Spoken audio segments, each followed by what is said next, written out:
what we have here. I should be tuning this.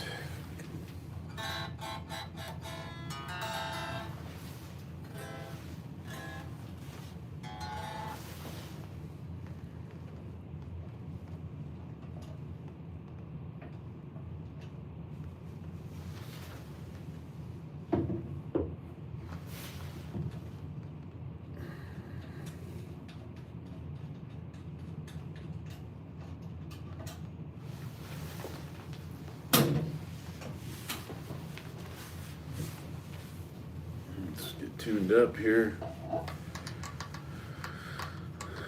so I can shred on the Charvel.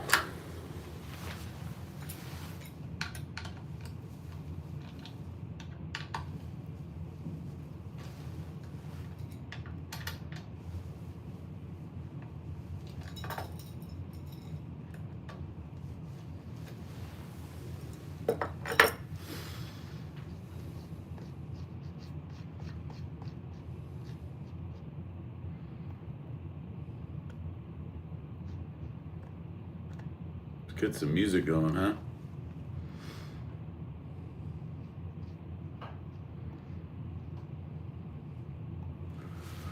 What are we gonna listen to?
Thanks, Rachel. Black Sabbath.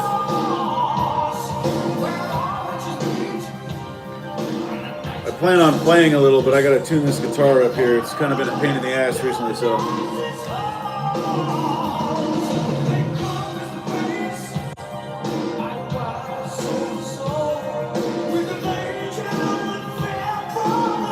It's my favorite Sabbath album.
I could probably figure it out, Cooper, but I'm tuning my guitar right now, so it's Floyd. It's a bit of a pain in the ass.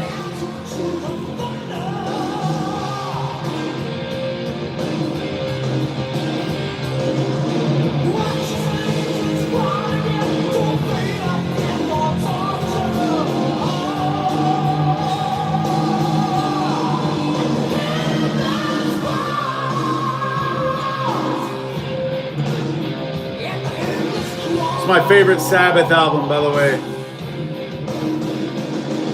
Probably an unpopular opinion, but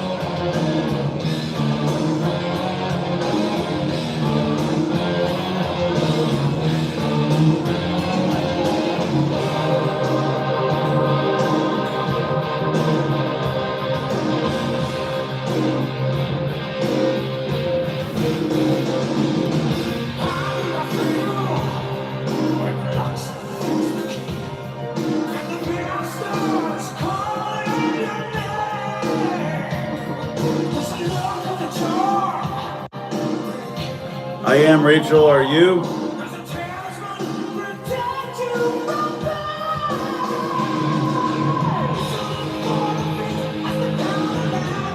Just kind of chilling here. I try to go live every other day here. I've been focusing a lot on TikTok lately.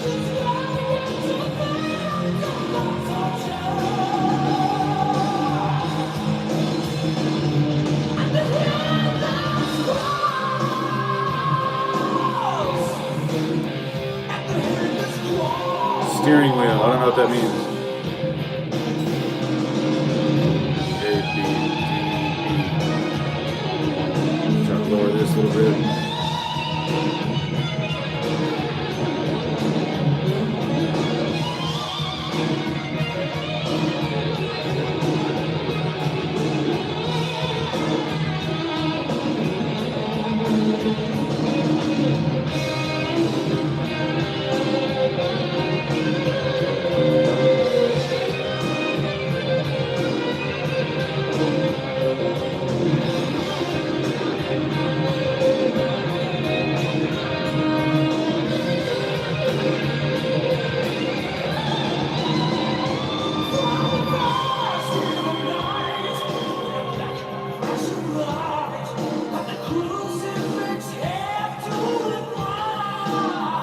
You know what? I'm not pissing with this right now. We're just gonna shred.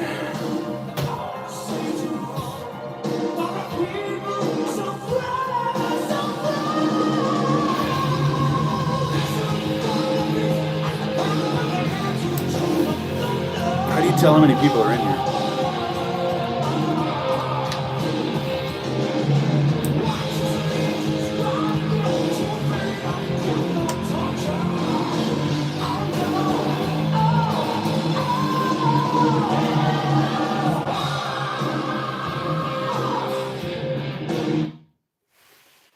Five what? Guitars? I have more than five. I don't know. I don't want to say unfortunately, but you know.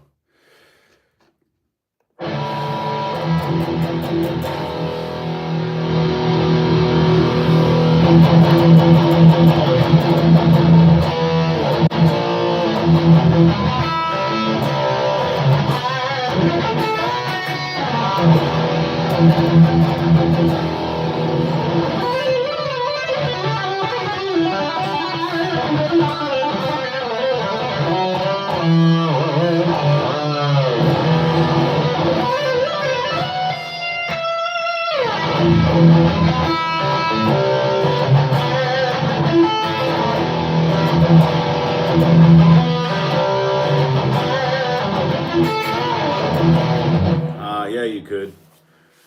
Yeah, you could. Don't say that. It's just practice. That's all it is. It's just practice and listening to music.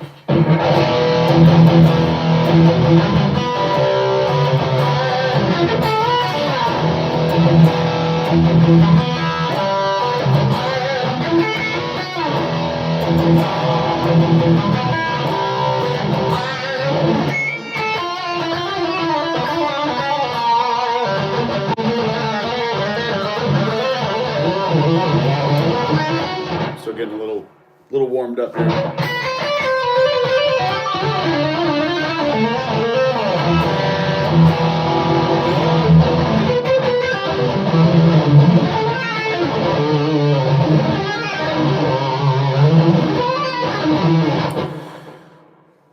How do I see how many people are in here? Does it show me that?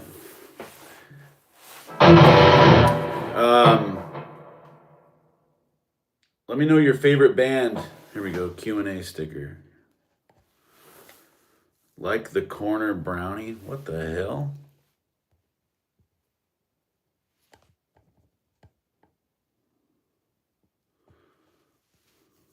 Favorite band?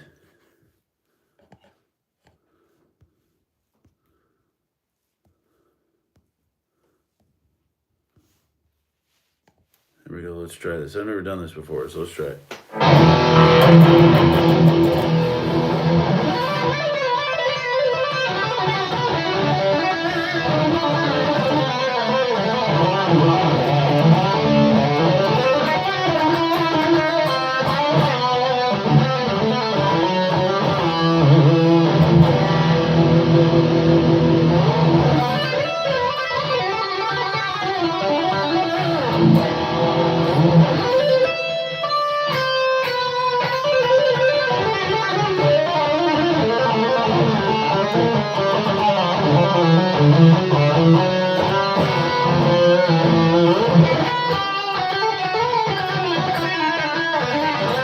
You don't have a favorite band, Rachel? How old are you, by the way?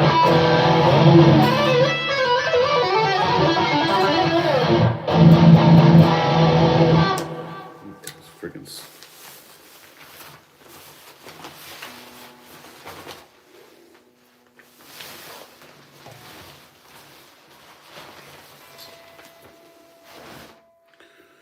Who does? Well, not having a favorite band probably means you're young, because this generation is growing up without bands. A lot less bands, and the ones that are out there, like, they all sounded like.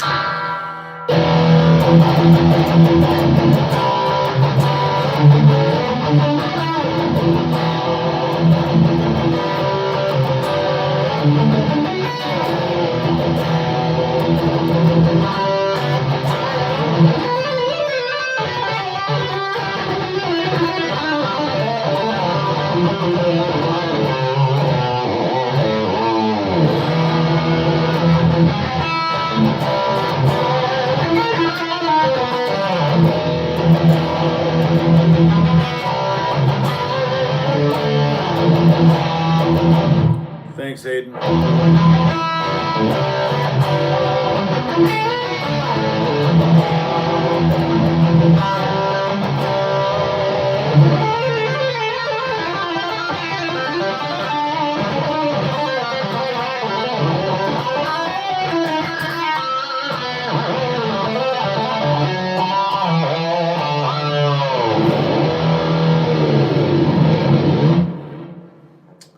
Dan Hicks. Never heard of him. Dr. Kevorkian. A play on words there. I like it.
Rachel, if you're young, you need to stop talking negative about yourself.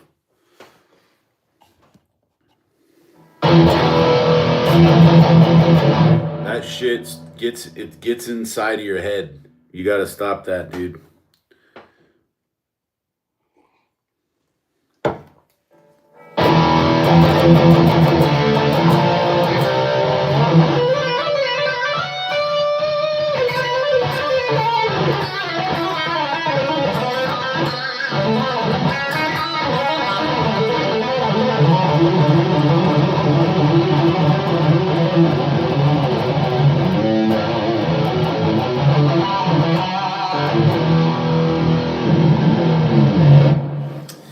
My original inspiration was Megadeth. Yes, now we're talking. But nowadays, I like progressive and modern metalcore. What's Jerry? Modern metalcore. Give me a band. Kind of been out of the metalcore thing for a while. I always go back to the old tried and true metalcore album. So give me a band that's that you would classify as modern metalcore.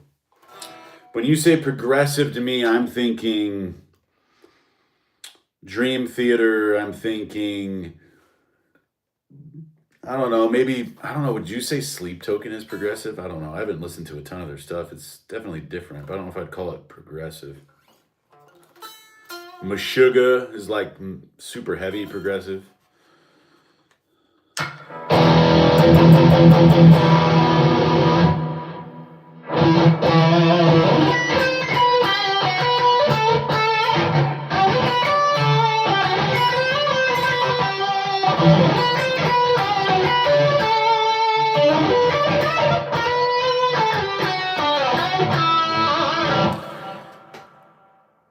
Selra, this is an Ibanez RGT 1220. They make two versions of this, lighter wood and like a bluish. Allman Brothers. I grew up listening to a lot of Allman Brothers, mostly by force because of my dad. And I have some funny Allman Brothers stories. I've always wanted to read one of the Allman Brothers books. Who was the one that survived? Was that Dwayne Allman? But one of them dated Cher. And Nemesis, man, I don't know who that is. Who is that? Marlboro Rojo, Marlboro Red. I don't know. But anyways, he was dating Cher, and they were going to do a duet. He took her back to the studio and found out she couldn't sing worth a shit. Okay, here we go. I got to change my thing here so I can see how many people are in here. Greg Allman, that's right. In Flames and Cybreed. Yeah, definitely. Cybreed, very underrated. Of course, In Flames is legend. Eddie Van Halen, that's the GOAT. Eddie's the GOAT.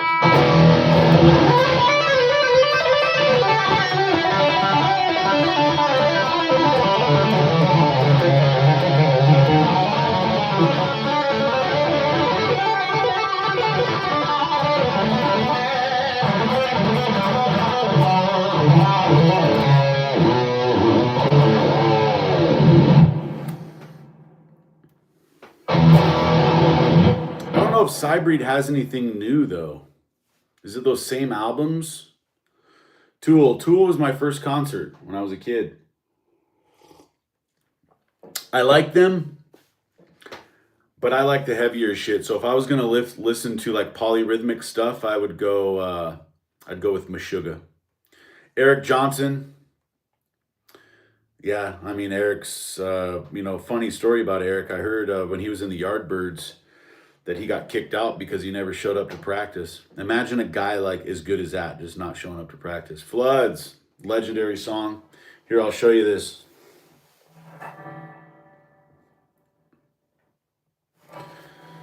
How's it go?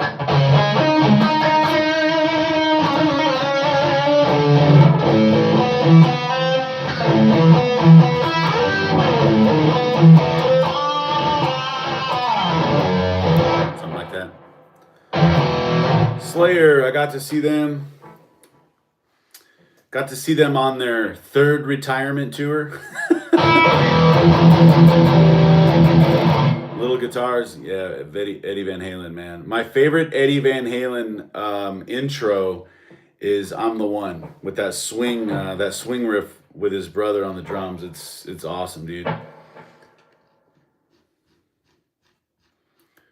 I'll play it for the guys, for the people in the chat that have never heard it. Van Halen, "I'm the One."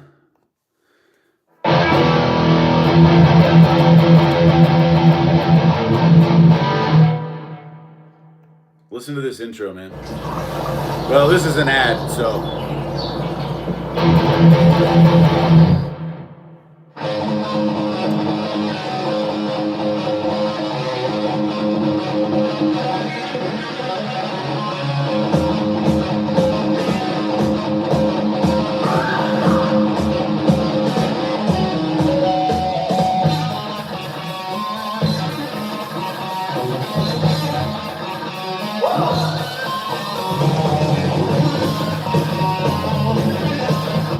Guys, that was on Van Halen 1. That's like 1978. That's crazy. Yeah, Brian May is pretty good, man. Queen's a little underrated, I think, with guitars, just because Freddie Mercury was such kind of a flamboyant guy, kind of stole the show. But yeah, I think all the guitar players really respect Brian May. Van Hagar sucks. Yeah, I think Van Hagar is kind of an acquired taste. It's almost a different band. I really like 5150 and I like some of this stuff. But yeah, Eddie doesn't go off on the guitar nearly as much. He gets more into synthesizers and shit. And I think, honestly, it's because David Lee Roth and Eddie Van Halen were such monsters in their fields that they clashed and they pushed each other. And I think Sammy Hagar gave Eddie all the room he wanted to explore, and that's kind of when Eddie started getting into synthesizers and shit. But I think Eddie was more motivated to dominate on the guitar because David Lee Roth was also a showman himself, you know. And Eddie wasn't a showman off the stage. It seems like all the stuff I've read, but on the stage he loved it. Gilmore, I don't know. I've never heard. Oh, David Gilmour, Pink Floyd. Fuck yeah, dude. Oh, can I cuss on here? Jeez. I don't know. I always get reported for weirdo stuff on TikTok. Like, I called one guy a dog. I told him he was a dog because he stayed in my live for like 60 minutes and then it flagged me for bullying because I called him a dog. So, can you play WAP by Cardi B? Whew, that's a hard negative. Frantic Disembowelment. I'm going to go ahead and say that that's probably like Cannibal Corpse or something. Frantic Disembowelment. Or it's going to be some like...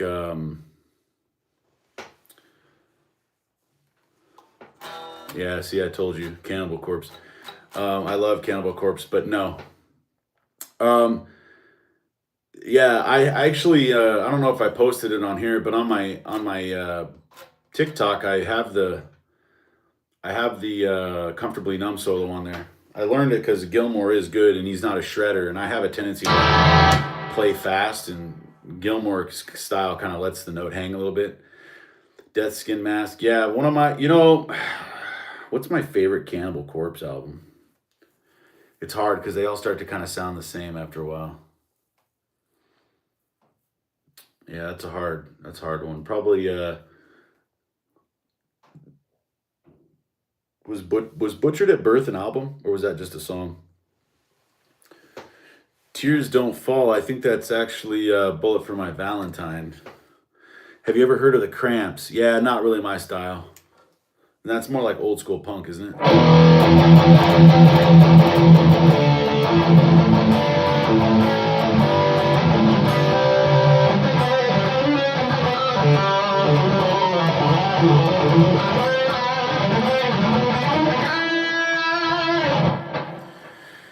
Yeah, Tornado of Souls, Marty Friedman's a beast. Can you play any Accept songs? No, I can't play really any songs, to be honest with you. I learn stuff, and then I take what I need from it, and then I kind of brain dump it, to be honest with you.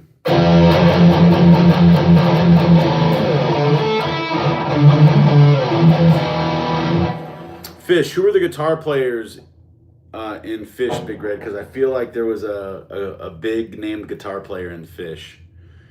And what was I going to do over here? I was going to do something here. Oh, I was going to switch to clean. That's what I was going to do.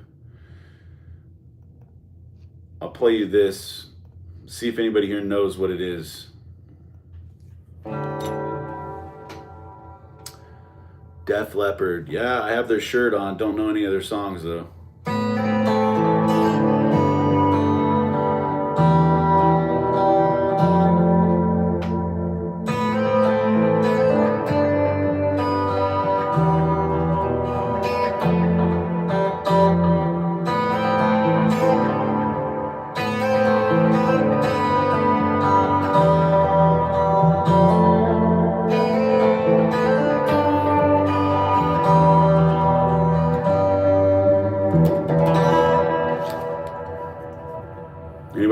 from?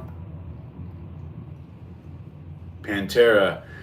I knew Floods at one point. I think I still know the intro to the solo, but not really. But I am a huge Pantera fan. Cowboys from Hell, probably the best metal album ever.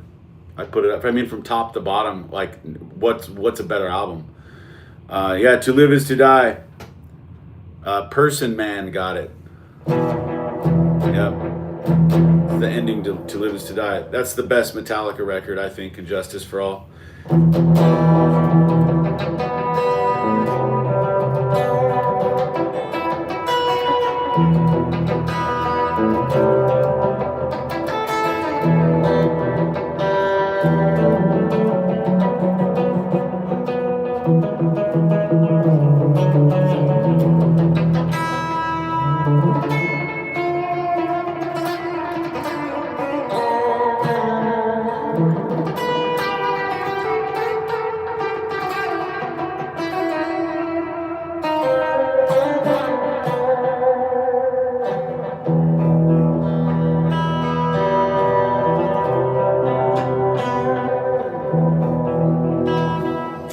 All of those guys are fantastic, Luis. All of those guys are legend.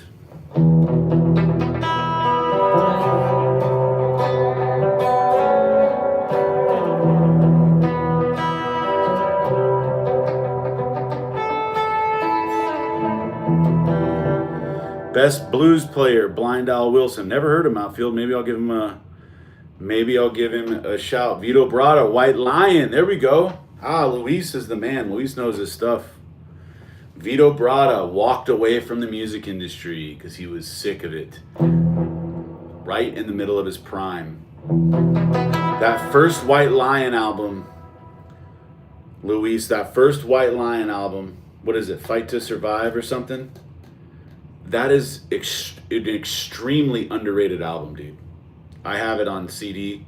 It's just in my car, nonstop. Yeah.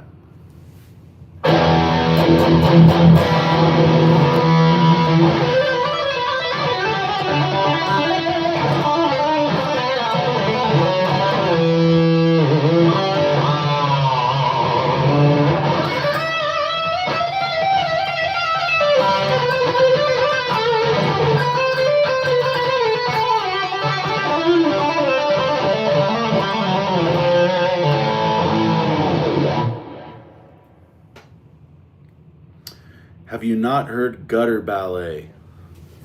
No.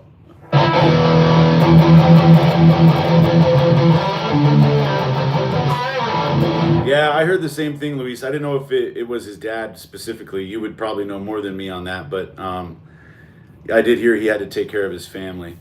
Joe Stump, yes, I follow Joe Stump on Instagram. Most people call him an Yngwie Malmsteen clone. I think he's actually pretty cool. He still shreds really good for being in the game for so long. Favorite band growing up were the Police. Later on, Sting. Saw him live in concert. It was awesome. Queen ranks up there pretty high as well. Does this mean I'm getting older? Me personally, I mean, I'm not a big Sting guy or a big Police guy. That's a little bit before my time, but I put Sting in the same group as I do like Phil Collins. They're just really, really good songwriters, man. And like whenever a Police song comes on or a Sting song comes on, like I don't change the channel. I listen to it because it's good. Might not be totally my taste, but I think those guys are well respected enough to, to at least gain respect from other people. Paul Gilbert, yeah, dude, the Racer X stuff, Luis, do you play guitar, man? You know a lot of guitar players, man. Paul Gilbert in and of himself is a little too happy-go-lucky for me. But the Racer X stuff with, who was the other guy in Racer X? Bobby something? Bobby, I probably am getting that name wrong, but that other guy in Racer X, man, those Racer X albums were bonkers. Queensryche, yes, I like Queensryche. I'm actually going to go see Jeff Tate's Operation Mindcrime. It's supposed to be the last time ever, dude. They're coming through my town. I'm gonna go see it. And I actually got to see Queensryche when I was stationed in El Paso. I was in the Army for a while, and Queensryche, without Jeff Tate, they had a guy singing. His name was Todd Latore. He did a fantastic job. Yes, Jason Becker, the Altitudes album. His Cacophony stuff with Marty Friedman is unbelievable. Marty Friedman's solo stuff, my favorite album, solo album of his is Dragon's Kiss. All those Shrapnel Records guys, Luis, those guys are unreal, man. A lot of underrated guitar players on there. One of my favorite catalogs on Shrapnel is actually Tony McAlpine. Green Day, cool, man. I was a young kid when I first heard those Green Day albums like Dookie and things like that. I mean, yeah, they were dope back in the day. Now they're a little too involved politically for me. I don't really mix music and politics, and it's kind of a turn off for me. CC DeVille. See, here's the thing with CC DeVille, man. I think he's a lot better guitar player than the shit he put out in Poison. I'm just trying to be as generous as possible because I did hear him shred inside of a studio. But you just don't hear that stuff on the Poison albums. And I think probably Bret Michaels had a lot to do with that, but Poison had their niche, man. Luis can probably speak to this because he's from this era, but you got to get the chicks to the shows, man. You know, you got to get the chicks to the shows, and that's what Poison did. That's what Rat did. Even though I think Rat is just insanely more musically talented than Poison was, but yeah, Maiden is sick. New wave of British heavy metal. I kind of went backwards on Maiden. My first Maiden record that I had was Fear of the Dark. And they had a lot of records that were awesome before that, but that was my introduction. Tony McAlpine is an excellent piano player. Yeah, he is too. Another Shrapnel guy that I always grouped in with Tony McAlpine, but I think he's probably a better guitar player is Greg Howe. Yeah, outfield, Steve Vai. You know, I mean, what can't you say about Steve? He's a little too weird and eccentric for me, but like, if you can catch the Steve Vai stuff, like the White Snake stuff, the David Lee Roth stuff, and the early Vai albums where he's not quite as weird. But I mean, that's how good Steve Vai is. I think he's just bored with all this shit. And so he's got to like make music from another planet. Yeah, that's what I think, Wick. I think they knew what they were doing, man. And look, a lot of those songs are still around. Nikki Sixx, best bassist, not. Hey, man, Motley Crue, dude. You know, what can you say? But yeah, I agree. He's probably not the best bassist. Probably like Victor Wooten or Billy Sheehan or one of those guys. Jaco Pastorius. You know who's a really good bass player is Jaco's son. But also he's all political with his music too. It just is a big turnoff. Fear of the Dark is the most hard rock album of Maiden is great. I liked it. To be honest with you, but like also In Flames, I kind of went backwards on In Flames too, because the first In Flames song I came across was A Quiet Place off of Soundtrack to Your Escape, and that was like the album that no one liked at the time. Yeah, Tool has great everything, man. They're just a little too weird for me. Yeah, Mateo is ridiculous. He just picks with his fingers. It's insane. Yeah, and the thing I like about Mancuso is his dad plays too, and his dad actually shreds too. It's his dad's an insane guitar player.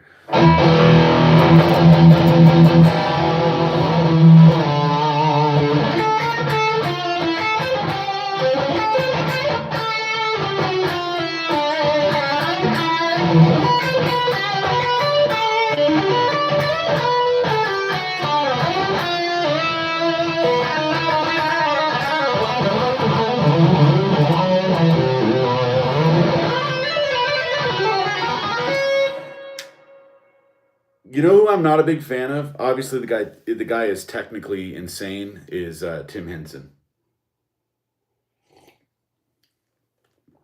My favorite bands are the Marshall Tucker Band and the Charlie Daniels Band. I got to see the Charlie Daniels Band with my dad at the Alpena County Fair in Michigan one year. They were awesome, dude. 3 Days Grace is my favorite, and RG, I don't know who that second person is, no. But 3 Days Grace went on a run there, man. They were all over the radio. And I'd be lying if I said I didn't like a couple 3 Days Grace songs. Good songwriting is good songwriting, man.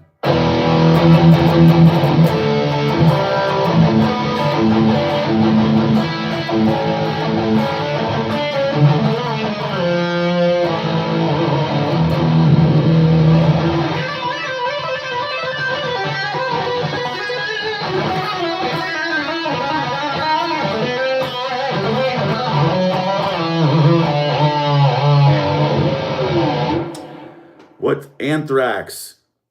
Daniel, yeah, I have a lot of respect for Anthrax because of their contribution to thrash, but I've never really sought out Anthrax stuff just because I think the other bands, I preferred the other bands more, like Metallica, Megadeth, Slayer. I saw Yngwie Malmsteen in concert in '84 on the debut album tour. Taos Billy Sheehan, dude, Luis, we need to hang out, dude. What state do you live in? I live in Montana. I grew up in Las Vegas though. Um, Dude, one of my favorite songs of all time is Yngwie Malmsteen's "I Am a Viking." I have all the Malmsteen shit on vinyl. Um, yeah, I love Malmsteen. How many people we got in here? 14. We're killing it, guys. Here, Daniel. I don't know if I showed you this already. Maybe some other people in the chat saw it already, but yes, I don't know if he's all time, but yes, he's up there for sure. South Portland, Texas. Ooh, we're far away, Luis. Well, I'm drinking some red wine, so cheers, buddy.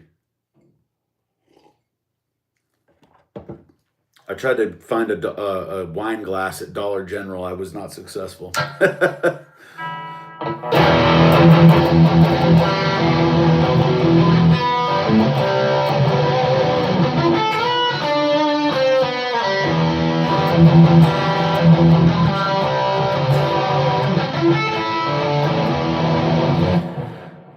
1000. Avenged Sevenfold. What's your favorite album by them? Like, well, hold on. Let me ask Fowles a different question here. What was the first Avenged Sevenfold album you heard that like introduced you to the band? I saw Randy Rhoads live in concert on the Diary tour a month before he died. Holy balls, man. Yeah, what a wild story that was, dude. Outfield, nice here in Colorado, 40 degrees. Yeah, it's up here too, outfield. I don't know what the hell's going on. I was wearing a freaking t-shirt smoking cigars on my patio earlier today. It was like 58 degrees. It's bananas, man. Nirvana, Jonathan. Nirvana, yes. Nirvana was actually my first heavy music I'd ever heard. My dad got me Nevermind for Christmas one year. And that was the first real experience I had with heavy rock, you know. And then the next pivot point for me was Master of Puppets. And then once I heard Master of Puppets, I just went full on heavy metal. Haven't really gone back to Nirvana since then, but there was a couple year period, man, where I was really into Nirvana. Have a lot of respect for Kurt Cobain, not the most talented guitar player by any stretch, but he could write songs and he understood melodies and he understood strong song structure. And yeah, he was great at what he did. And I like that he never tried to advertise himself as some sort of guitar god, but yeah, it's I like Nirvana. City of Evil 1000. Okay, so I was a little bit before City. I was around when Waking the Fallen kind of really put them on the map. And the album before that, Sounding the Seventh Trumpet, wasn't quite as big, but it was kind of like their first push. And then Waking the Fallen, they went and actually got really good production in the studio and they blew up. Waking the Fallen still is a really good album. All the best metal bands played L'Amour Club in Brooklyn in the 80s. I've never heard of that place. Was that like the Sunset Strip area of New York? My favorite song by Nirvana is "Come As You Are." Yeah, that's a good one. For me, Nirvana's a mood. I like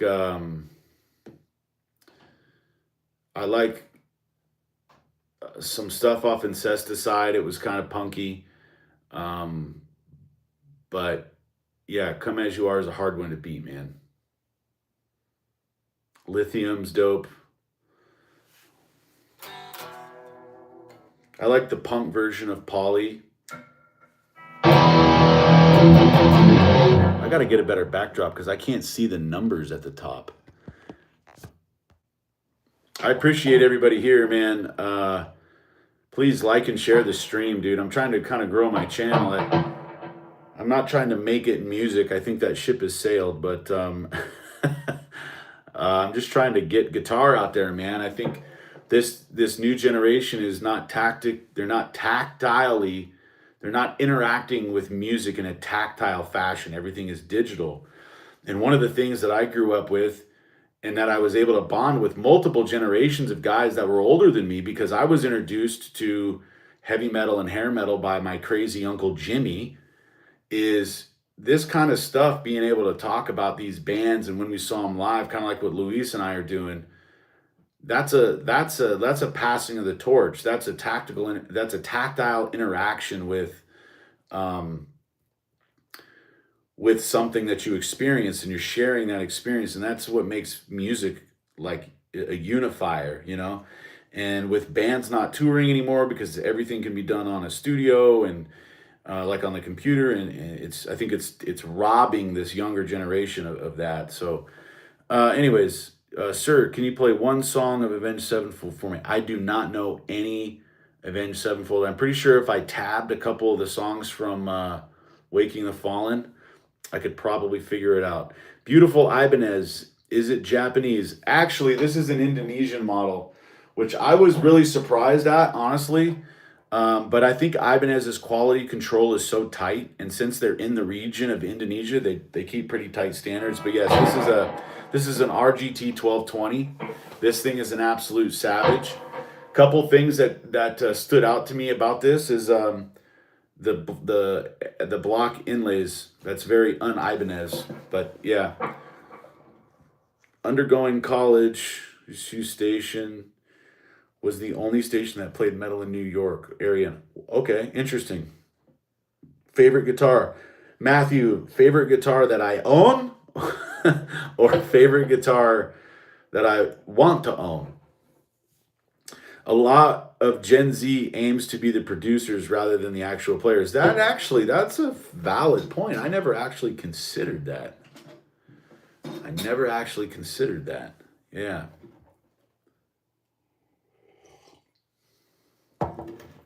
Want to own? Oh man, that's a good question. I'm going to go off the cuff here. Hear me out now, because you're going to hear the brand name and you're going to be like, oh my gosh, what an idiot. Hold on, let me look, because I want to get the model down. Okay, there is a BC Rich Ironbird. Look it up. A BC Rich Ironbird that Tony Iommi from Black Sabbath played on a Guitar Lessons VHS tape. So go look up Tony Iommi, BC Rich Ironbird. That's the guitar that I would own. DiMarzio pickups. Yes, sir, Gabriel. Yes, sir. Definitely a Tone Zone on the bridge, and I forget what this one is. I forget what the neck one is. I have a Schecter Hellraiser with a Floyd. What do you think about this guitar? Is it listen, I like Schecters. I have had a Schecter in the past, and if I was going to get another Schecter, it would be something like a Hellraiser, or what do they call it, like a Blood. There's a Blood something, and then a Schecter has a couple guitars out right now that actually kind of look similar to this, with the Sustainiac in the neck. But let me ask you this question, Jeff Lundgren. Is it a Floyd Rose, or is it a Floyd Rose special? Hellraiser, I think, should probably have a Floyd Rose, like an original.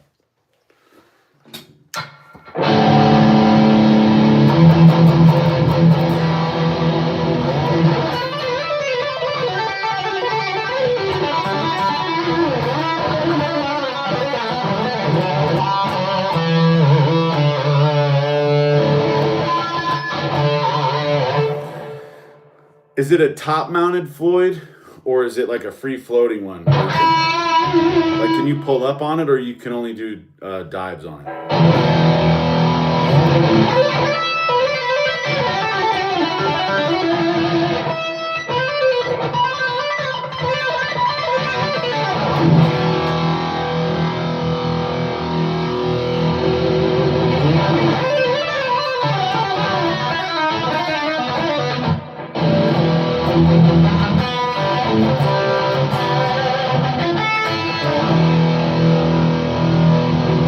Isn't it? A lot of people don't know about that guitar, Gabriel. That thing is nasty. Apparently, he only used it on the video, never touched it again.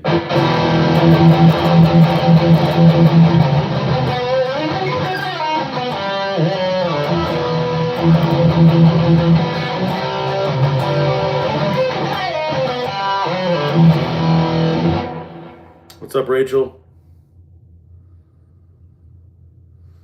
Yeah, see, here's my thing. I don't know what I'm just going to call you Jeff. Here's my thing with Floyd Rose I've learned. If you have a free floating, I need to have a Floyd Rose original on it. If it's an Ibanez, obviously the Ibanez edges are pretty solid. The Floyd Rose specials, I just have such a hard time operating them and keeping the freaking thing in tune. If it's a top-mounted Floyd, I can get by with a special because I'm not fighting that zero, the string tension and the spring tension. So,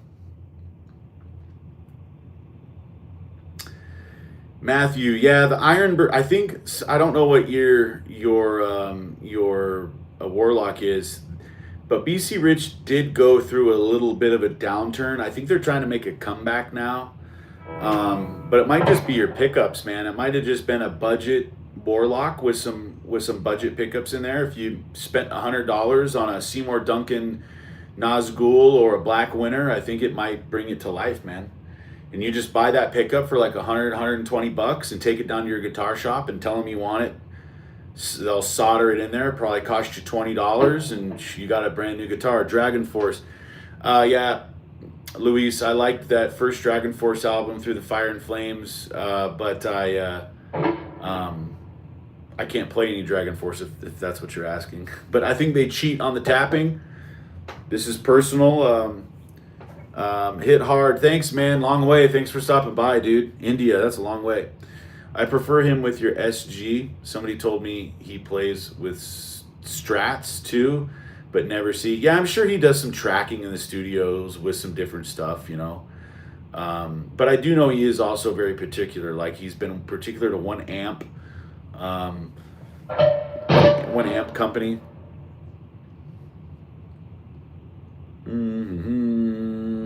I have one acoustic, Jeff, but it's a nylon acoustic. It's a Godin from Canada.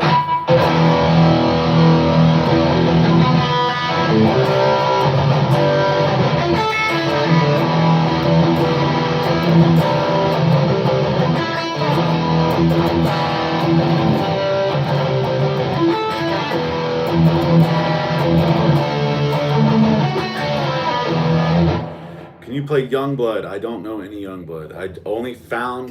I only discovered Youngblood with the Ozzy tribute.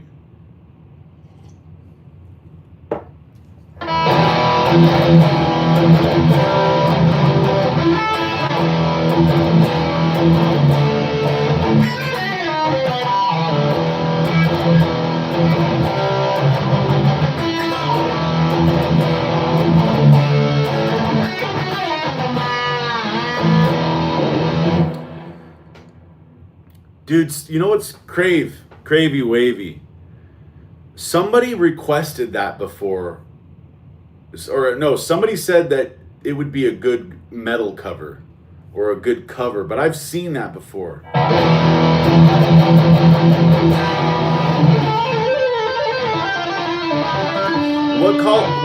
What Call of Duty was Black Ops?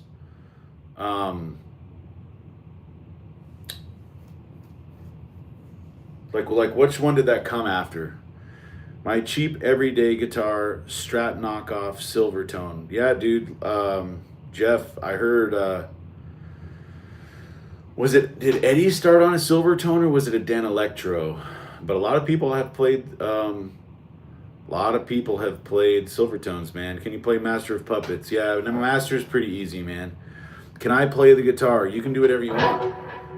Play Black Sabbath. What amps do you use? Gabriel, real quick, then I'll go to Master of Puppets here.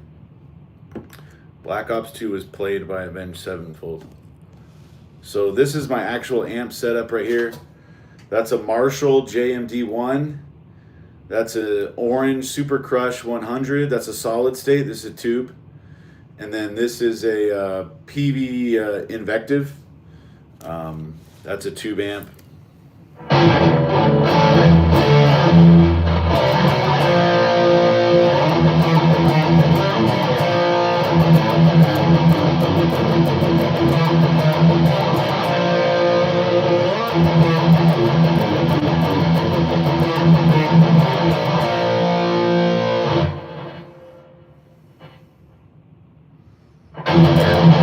How's the second bar go?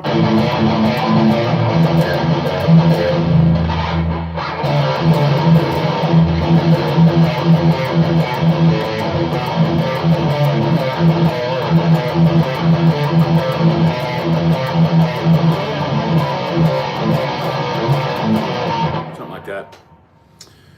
I don't really play guitar anymore. Sometimes I get on my Spectre Legend. All my guitars are, dude, you got to play, Matthew. Promise me, dude, you have to play a little bit every day. Yngwie Malmsteen says you just have to play a little bit every day. Telesco Del Rey, that's right. That's right, Luis. Can you play the second solo? No. What is the second solo? Those old Metallica ones. What is it? I don't know.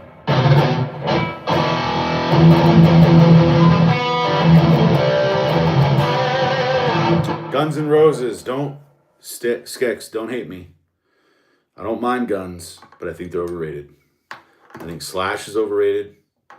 The only guy from Guns N' Roses that I ever thought was cool was Duff McKagan. It's my opinion. It's just my opinion. I didn't say Slash was a bad guitar player. I just think he's a little overrated. Enter Sandman. Ooh, I don't know. I could probably tab out.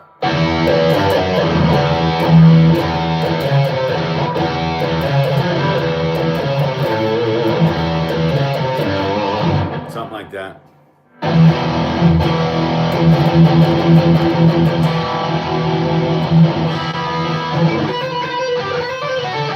Slash lives in the blues box, man. But no, I don't know any of his solos, but he lives in the blues box. He's a blues guitar player. He's a blues soloist. He's...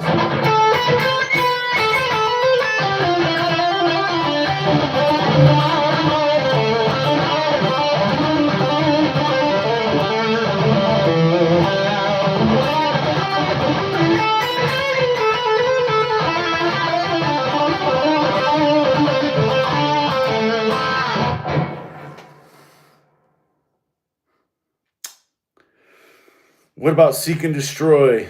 How's that one go? Seek and Destroy. No, that's freaking...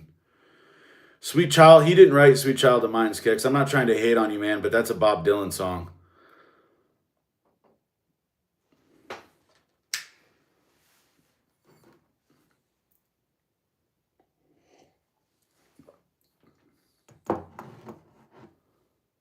Slash has his thing, man. He's good at what he does. But I don't put him up there with like Warren DeMartini. I don't think he's a bad guitar player by any means. But he's definitely not Eddie Van Halen. He's definitely not Warren DeMartini or all the guys Luis listed. No, I don't know. I mean, I could probably figure out Sweet Child of Mine with the tab, you know? But Jakey Lee, Luis, Brad Gillis, Jeff Watson, who are they from? Thanks, Natalie. I appreciate it.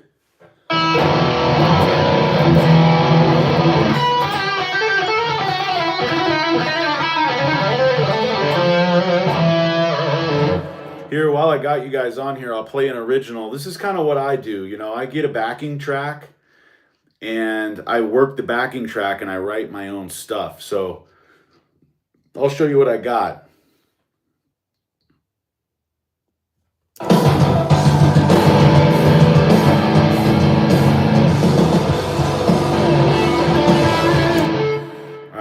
adjust the volume here.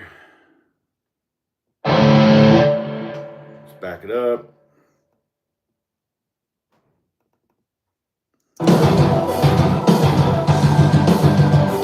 No, but I know who Loudness is.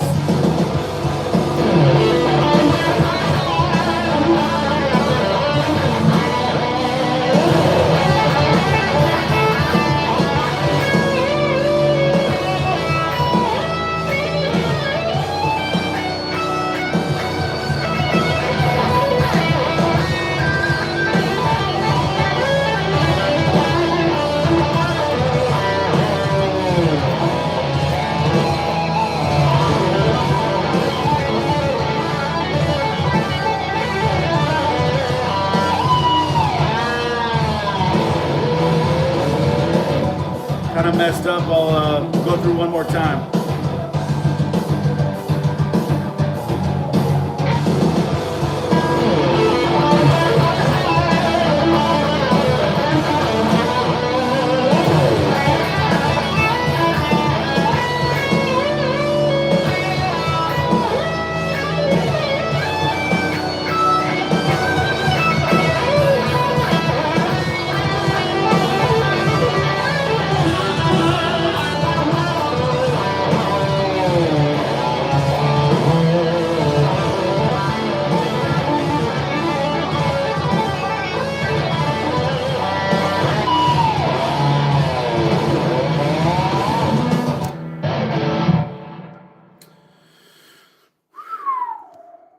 Do you remember the first guitarist that filled in Randy Rhoads' place after he died? Jakey Lee was Ozzy's guitarist, Shot in the Dark. Jakey Lee's a legend.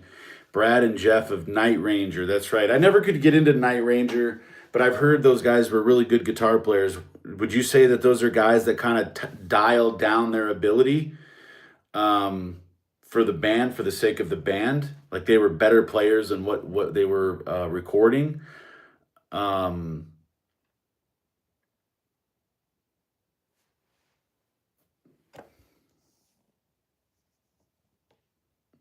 The mighty Led Zeppelin. Yes, I agree. Rose's best rock band. Not the best metal band, though. Some people argue that they are the first metal band, and that, my friends, would be Black Sabbath.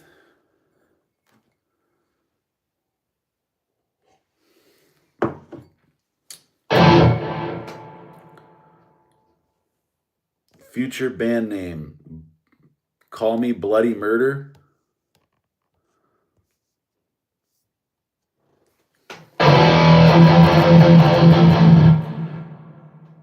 Enter Sandman. You want me to look up the tabs real quick? See if I can figure this out on the fly here. Sandman. Metallica was in a lot of standard tuning because I'm in standard and I'm not plugged into a drop pedal or anything, so that's a conversation that I should have right here. Some kid today on the internet was talking about how 6'5".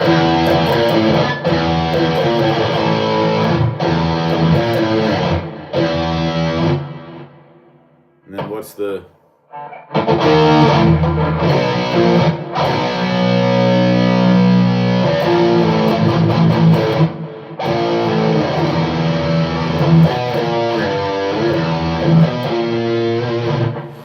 where do they go to after that?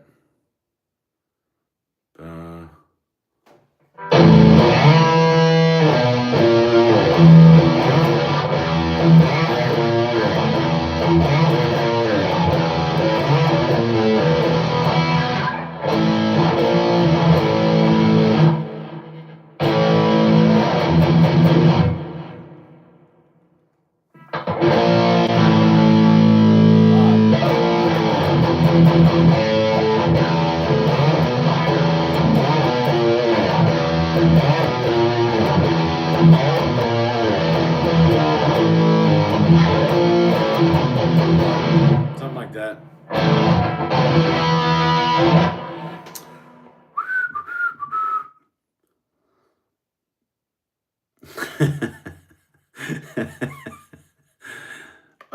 mildly inappropriate, Bubba, but definitely funny. That shit is getting a little bit out of control, huh?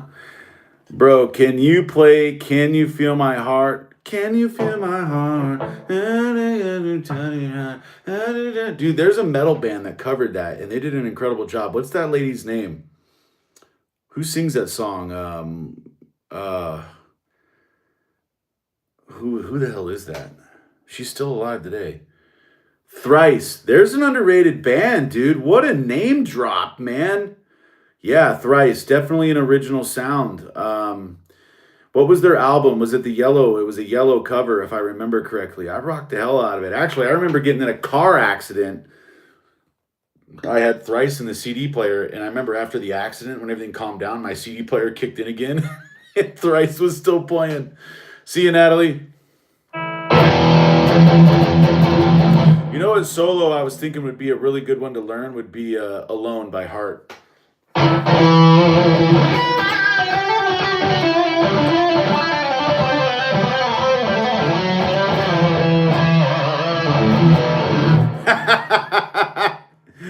Yeah, no shit. That's good, dude. Yeah, it was a bad one, dude. I drove right off this ravine because I tried to pull. I was in the Plumas National Forest up in Northern California, and I was on this road. It was the highway basically that drove through the woods, and there was a pull off, like a dirt road pull off that I needed to go down, and I missed it, and I kind of second guessed myself. And instead of either staying on the road or going down the fork, I just launched off the freaking side of the road. Boom! Right into the ditch.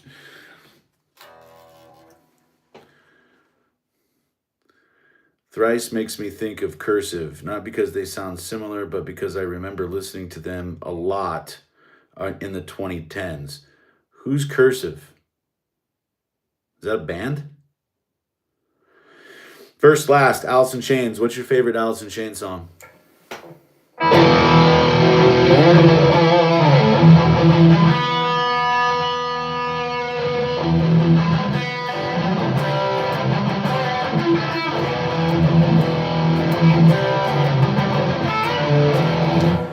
You know, I pretty much just listen to right now these days, just Nutshell. That's like one of my go-tos.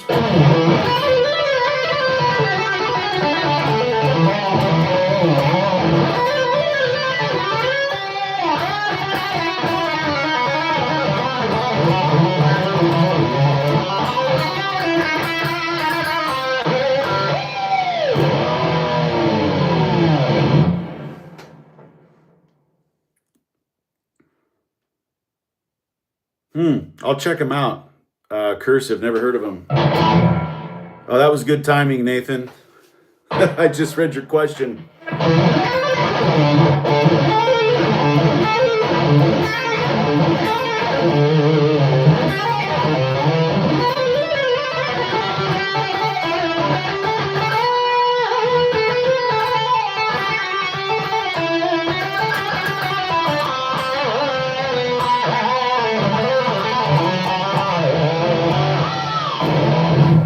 Thanks for the sub, Nathan. Appreciate it. Like and share. I really appreciate all the likes, guys, and stopping by and hanging out and chatting music, man. I never learned to sweep pick. Sounds good. Oh, it's too easy, beer. It's too easy. You just gotta. If this is the hand you gotta get down. This one's easy. That's all it is.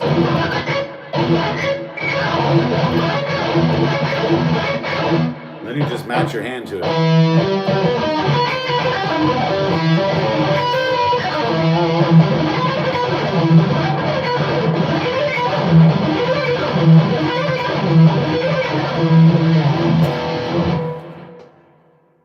Thanks, Shaibi. Man in the Box, good song. Lane Staley, legend. Can you do? Hold on. Is it Nathan? Do you know the the meme, the arpeggios from hell, where Momsey's like arpeggios from hell? But no, I can't play that. Yngwie is incredible, man.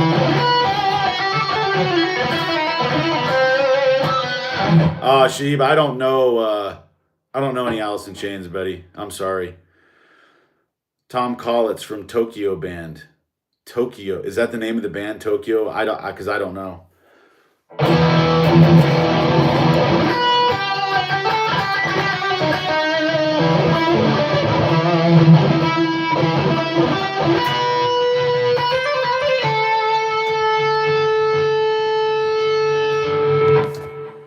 Let me try to get this so you can see the guitar.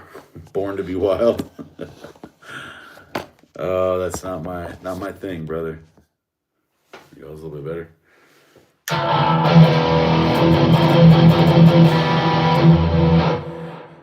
Do you know any Black Sabbath? I don't know. I could probably figure out Iron Man.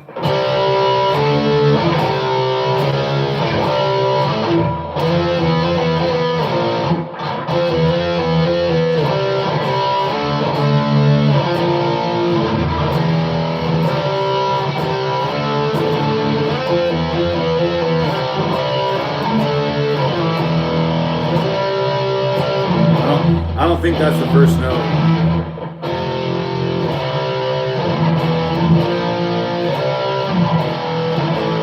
Maybe that's it. That's it.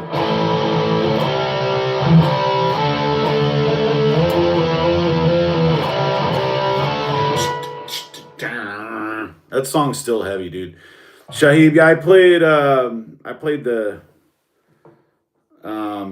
Enter Sandman a little earlier. It's pretty easy. It's the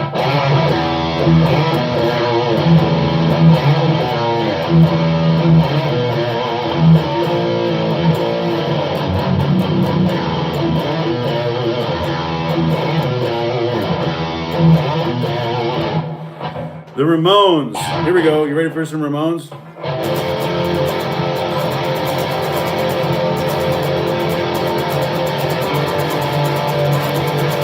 There you go. There's your Ramones. Slayer. I used to know the intro to Rain and Blood. Tips for beginners. Shahib, how much of a beginner? How much of a beginner are you? We talking 6 months?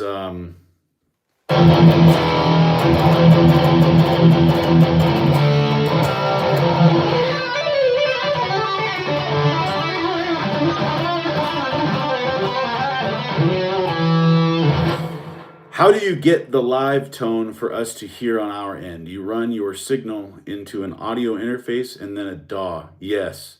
If you want to hear, I can switch and I can use my amps and we can see how that sounds over the phone.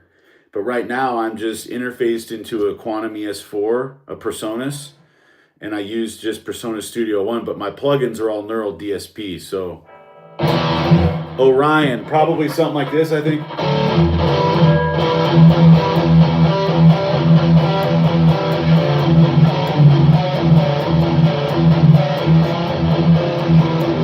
Something like that. I would like tips as well. A beginner for 3 years, but I still can't play electric or acoustic guitar. So what do you practice on, Jaden? Okay, yeah, so you need to start moving on beyond chords and you start learning scales. I don't know any Def Leppard, Nate. What's the middle part?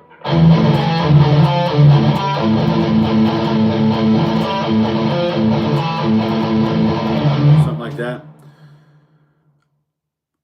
You got to learn scales. Like, for example, this is a B minor scale.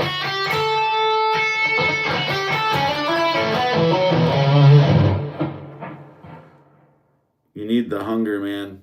Do you really want to be a guitar hero? They'll put the time in if the answer is yes. Just my 2 cents. Yeah, I have a Def Leppard shirt, but I'm actually going to see him when I go to Vegas here in February. I'm super stoked. I've never seen him live, but yeah, I was talking about this earlier, Nate. I don't really learn other people's stuff, dude. The stuff that I've been playing is just whatever. I either am playing it from memory, figuring it out on the guitar, or I have to pull up a quick tab. I play my own stuff. I write through backing tracks. I'm at that point, where if I want to learn someone's style, like I learned the Gilmore solo from Comfortably Numb just because it was a different style and I felt like I could take something from it. That's kind of when I go and learn stuff now. I've tried learning scales and chords, but I can't do any of it. Dude, listen, you have to sit here and you have to literally to build the dexterity up in your hand.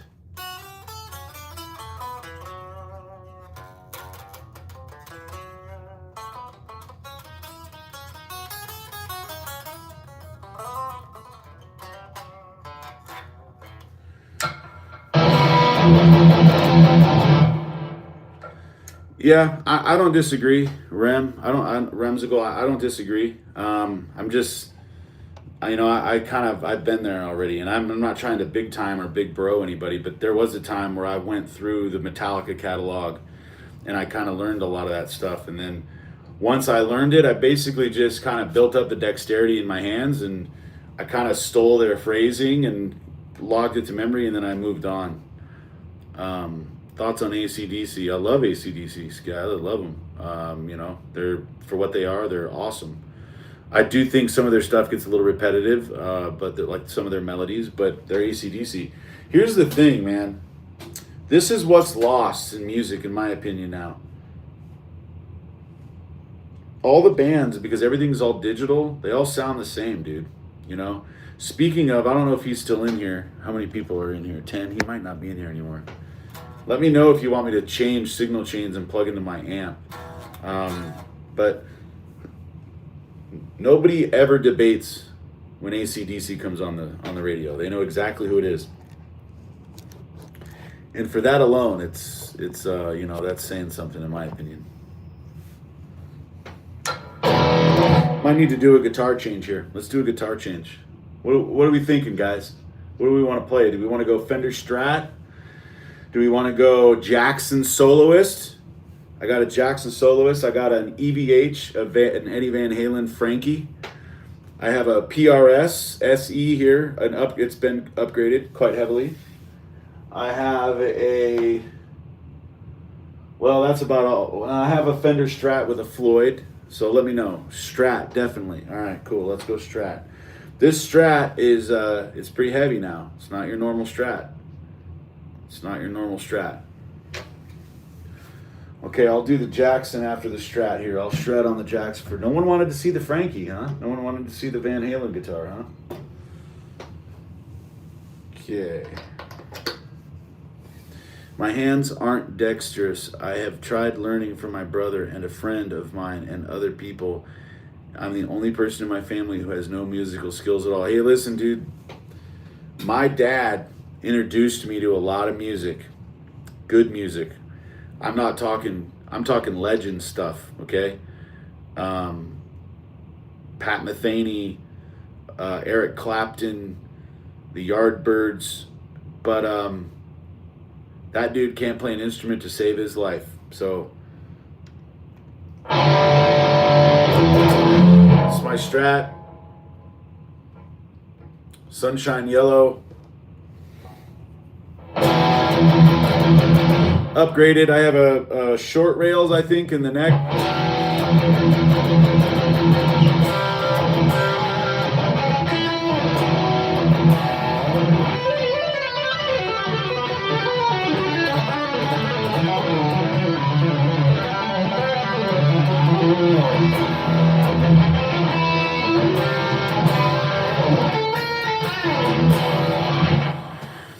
19 years old here. Any advice for a young kid like myself about getting discouraged with all the miming and 30-plus-year-olds shredding with their eyes closed? Do what the 30-year-olds did. Do what we did. That's why the 30-year-olds are shredding with their eyes closed and everyone else has to fucking mime their way through tracks that they recorded themselves. Like the fucking Buried Alive guy.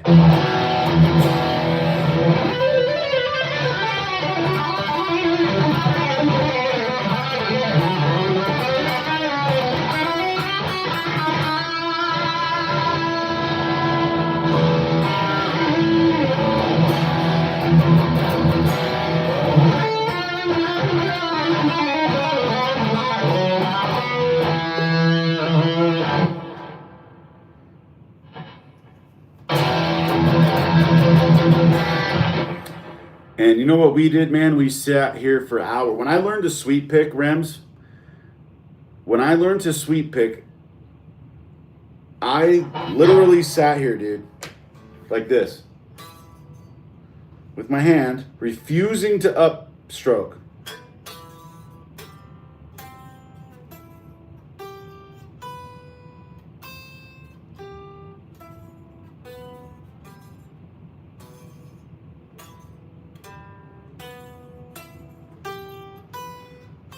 Just like that for hours. Muscle memory. I'm not fucking playing, dude. And we had half the resources that you guys have now. You have tutorials on YouTube. You have all kinds of awesome stuff out there to help you. You have to sit down, understand the characteristics of your guitar. A Strat is a Strat, right? Characteristically, the way it looks, it's always going to be a Strat. But what does a Strat offer that another guitar doesn't offer? Okay, the Strat offers a bright, twangy tone. Okay, that's what you're not going to get on an Ibanez. You're not going to get on a Jackson, especially when you go to the front single coil, the neck single coil, right? So even with the humbucker, it's going to give you the balls that you need to play metal, but you're still going to get that bright, twangy sound. And this is even running through a digital, a DAW here.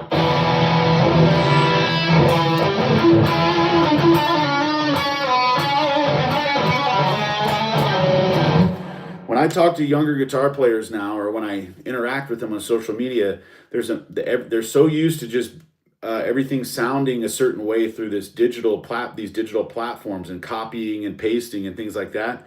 They're a lot less in tune with just the basic sound understanding of where sound comes from on this machine. This is a sound machine, and there's things that you can do. And Eddie Van Halen. The modern guitar, this thing right here, the modern guitar, not the Strat, the modern guitar, the humbuckers with the tremolo systems. Eddie Van Halen built all that. He built it because he had a sound in his head and he was trying to get it out. So that's somebody really in tune with their instrument.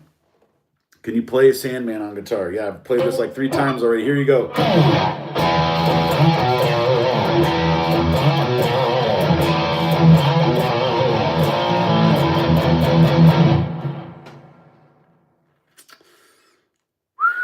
Yeah, I hear you. I'm trying to utilize the content available for my generation, but it seems like what one guitarist recommends another guitarist who might be just as good shuts it down. Yeah, I don't shut down anything because we're all going to learn different, man. You try out all of them, and then whatever one that gets you over the hump, run with it. You know what I mean? Like, I'm a doer. I'm not a theory guy. I kind of understand the basics of theory, but I've had guitar teachers try to teach me guitar through teaching me theory first. That ain't how I learn, man. I want to get in. Like, I'm interested in this. I'm not, I want to get hands-on and make mistakes. That's how I learn. So yeah, you just got to get in and get dirty, man. I mean, I could help you out if I knew a little bit more about where you were at ability-wise, just sort of the next steps to be able to like shred. Can we hear it clean on the neck pickups before you switch guitars? Yes. I will switch to a clean channel and I will show you. To be honest with you, the Strat single coils are so pronounced, you can hear them definitely on the distortion. So I'll show you first. Okay, here's it open. This is the humbucker. This is this pickup.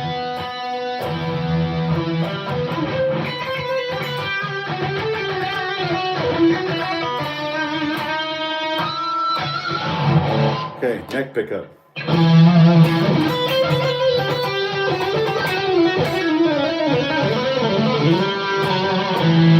You'll never hear that sound on any other guitar.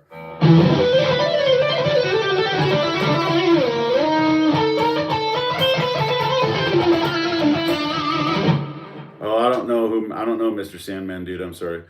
All right, here's clean. This is my clean channel. I got a lot of delay and reverb on it, but you'll hear it. Here's the humbuckers open. Here, let's kill the delay. We'll kill the delay.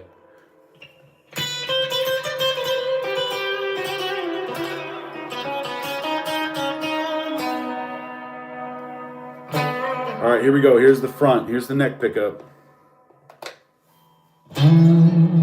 See what I mean when I say twangy?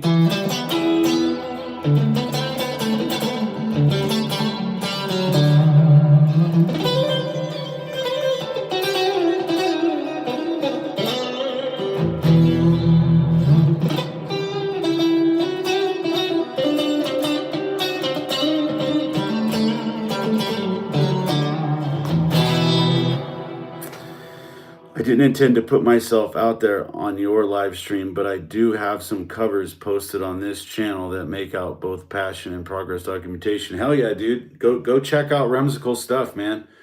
The thing I would, when you learn other people's stuff, learn their style. Take something from it. Take a lick from it. And then eventually, though, to take the next step, you keep learning other people's stuff. If you're not taking stuff from them, you're essentially just doing their strength training routine with your hand. You're just doing their workout. Eventually, what you're going to have to do is you're going to have to be able to place scales inside of tracks and learn your own style, right? If you go to YouTube, there's a good channel called Backing Tracks by Tim, and he'll tell you the key that you're in. He'll say, here's a backing track in the key of E minor. And then when you play the song, he'll have this E minor scale. He'll have the whole neck of the guitar with every note that works for the E minor scale. And then you can just run with it. And sometimes it's going to sound like shit. But the more you play with it, you're gonna hit a phrase or a melody and you're like, dang, I like that. And you're going to go back to that. And then that's your clay. That's where you start molding. That's the next step, in my opinion. You have to learn to navigate music on your own. And that's when you have to shut the cover songs down and you need to go out into the jungle a little bit. All right, here we go.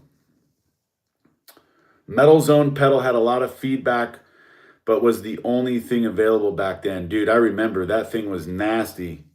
Death, yes. Chuck Schuldiner. We got a guy in here. Imperio's on the level, guys. Imperio, 5,000 gold stars if I could give trophies out.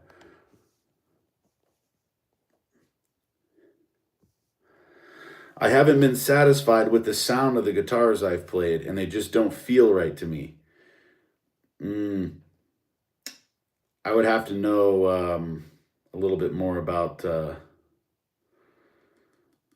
your setup there, but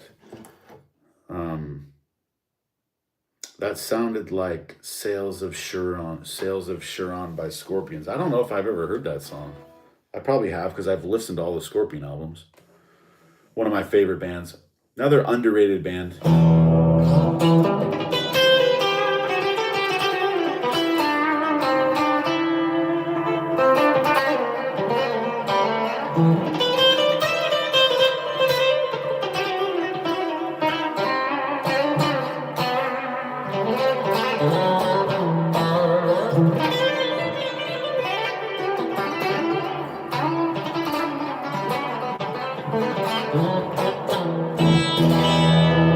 All right, which guitar's next? Did we say it was the Jackson or was it the PRS or the EVH Frankie or which one do you want to see next? Sultans of Swing. Yeah, right. Mark Knopfler's a monster. I would also argue that Mark Knopfler wrote one of the nastiest guitar riffs ever. Thank you so much, man. It's about midnight over here where I'm at.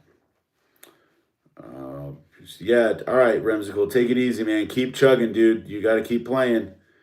Jackson. All right, I'll pull the Jackson out. I still have the original mustard color MXR Distortion Plus pedal.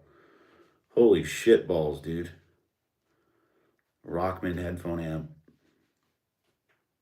Hell yeah, dude. I bet you could sell those for a pretty penny on Reverb or something. All right, here we go. Jackson X Soloist. Floyd Rose original upgrade. Next upgrade on this, I'm going to go EMG 81 on the bridge. I'm going to leave the Jackson active pickup on the neck. I don't really use the neck pickup, so I'm not going to spend the $150 or whatever on the EMG.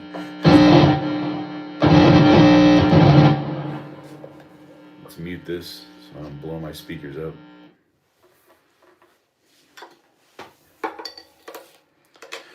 Yeah, all my guitars too. I take the tone knobs out. So 2 holes, I take the tone knob out, snip it out, and just run everything wide open. Then I relocate the volume knob here, and then I put a kill switch in.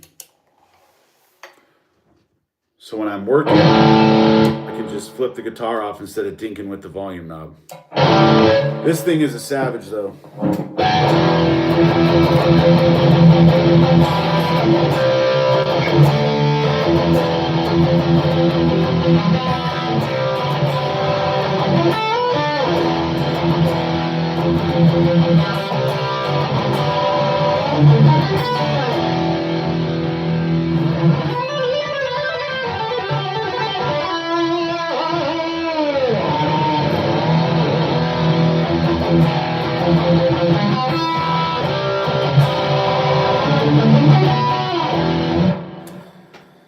My favorite band is probably Led Zeppelin.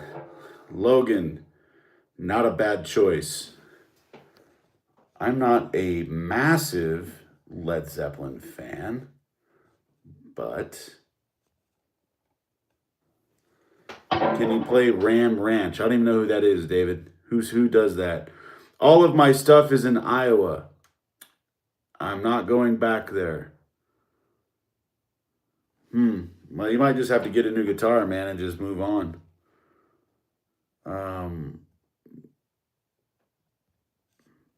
Do you know the Back in Black solo? Nah, man, I don't know a lot of solos.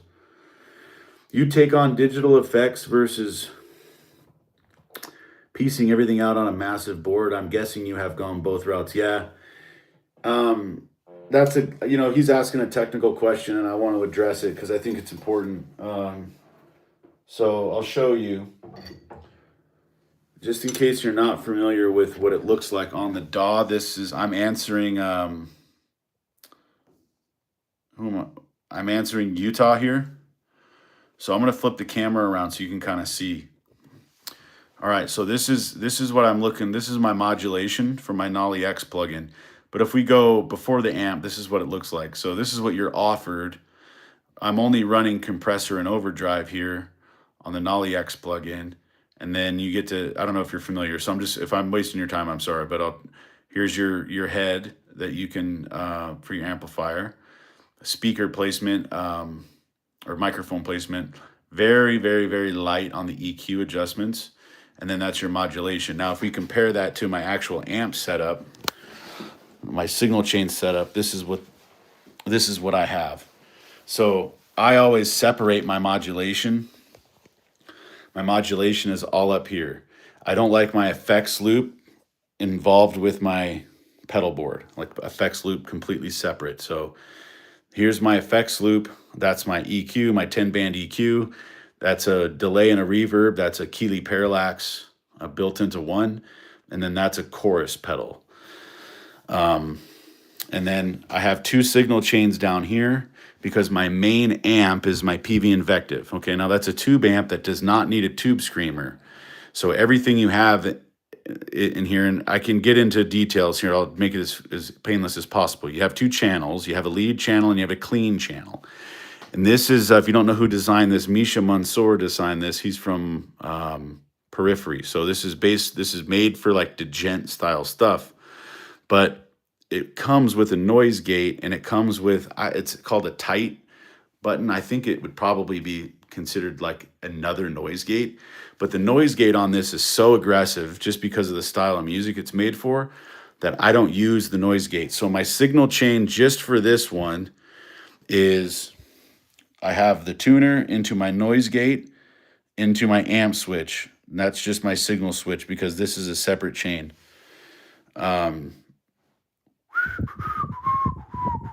Guitar Gary, yes. I just Velcro them to the side of the amp and they hang there. I need to probably it looks like it's coming off, but yeah. And then I Velcro my power source here on top of the amp. And that's just a separate thing. Because if I run chords from the effects loops, I got chords everywhere. And I hate that.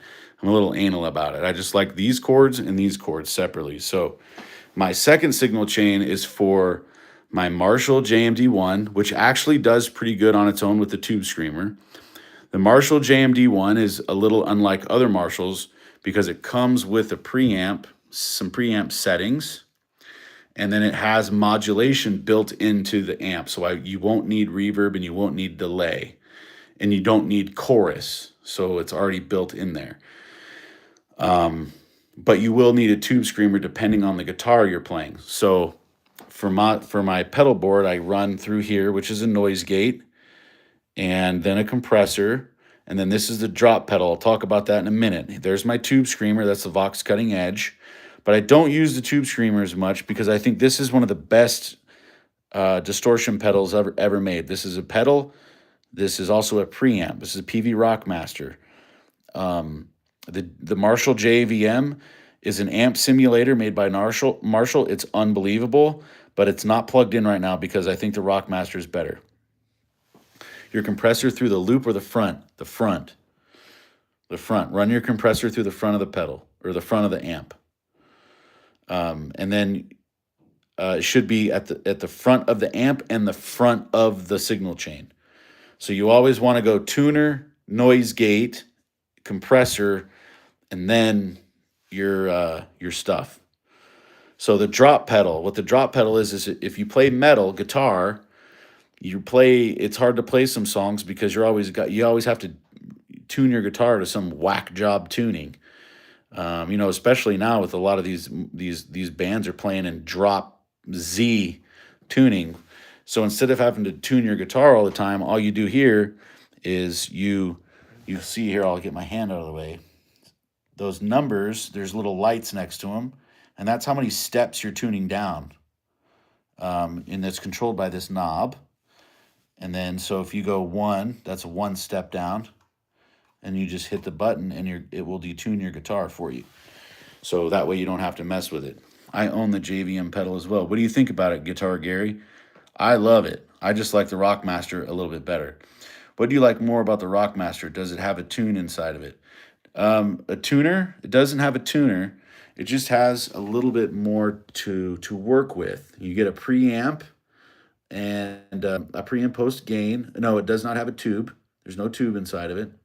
But there's a little bit more ability to dial in the tone there with the bottom, body, and edge. And over here, you have one whole knob on the JVM built for a gate, and I already run it through a gate. So essentially, you have a volume, and that gives me gain and tone to dial in the tone. Now, I think this pedal was 150 and this one was 200. I still think very highly of the JVM. I think it's incredible. But I just think the PV Rockmaster gives you a little bit more ability to and then you have a circuit switcher right here with the shift. But I just think it's just a little bit more ability to dial in the tone.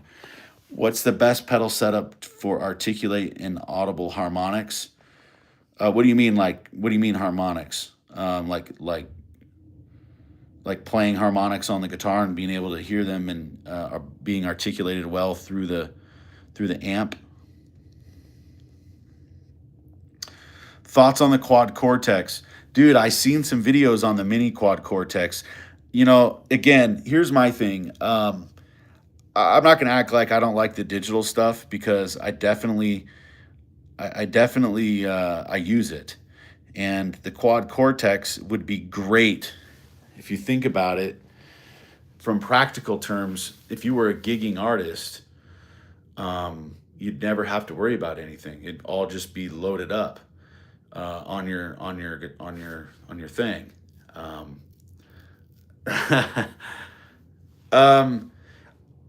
Yeah, I think, let me see the question. What's the best pedal setup? You're definitely going to need a noise gate. But I think my experience is being able to get the sustain from the harmonics on the noise on the amp is going to depend on how aggressive your noise gate is. An aggressive noise gate setting is going to shit can your sustain on those pinch harmonics because it's going to view it as noise. So you're going to want to lower your knob down on your noise clamp, and then it's just going to come down to probably your treble or your presence. If you have a presence knob, That's going to put the guitar out front. And that's probably not a very good answer, but that's just what came to mind. Um,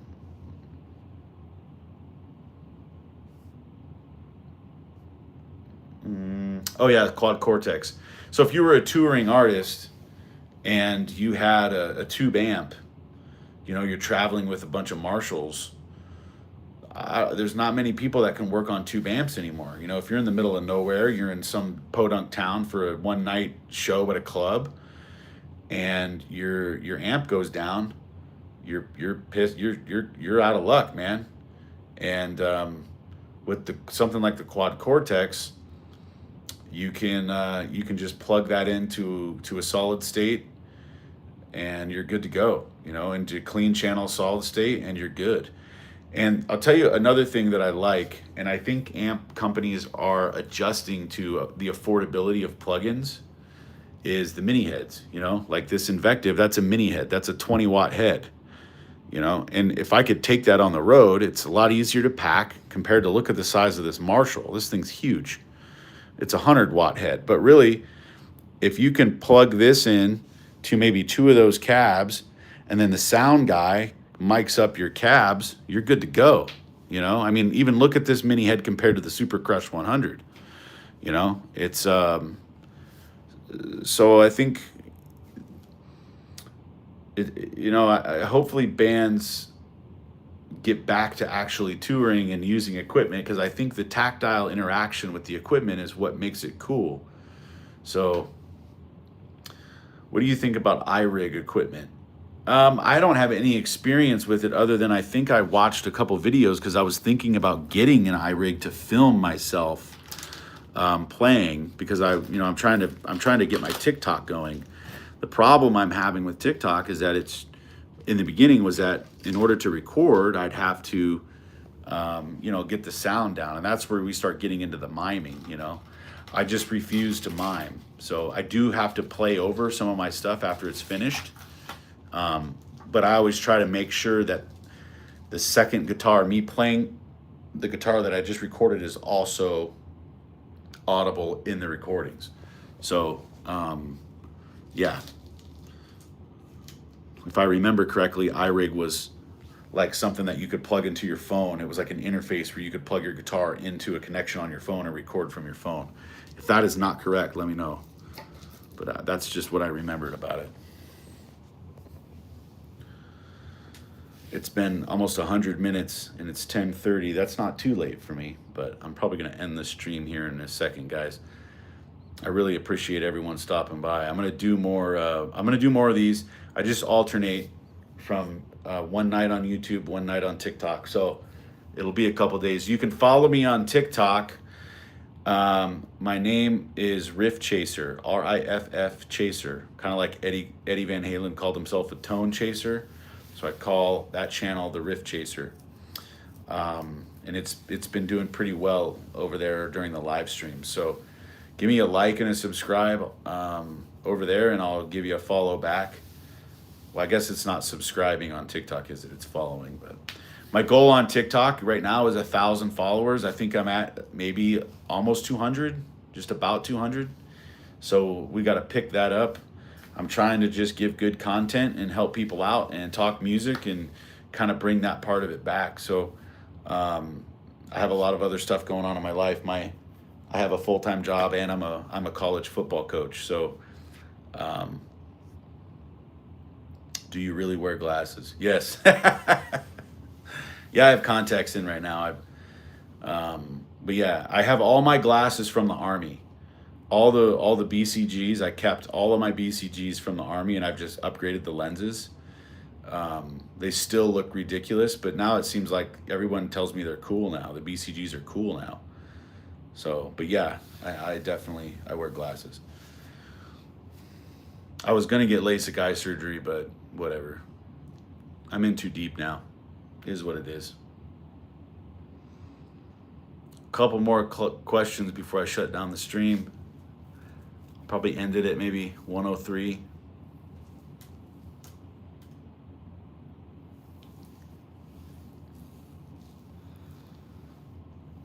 All right, guys, I'm gonna shut it down. I really appreciate everybody. I hope I was able to help you. If you have any questions, you can hit me up on TikTok, just because they have an easier message conduit there. So thanks for stopping by, everybody. Peace. Keep practicing.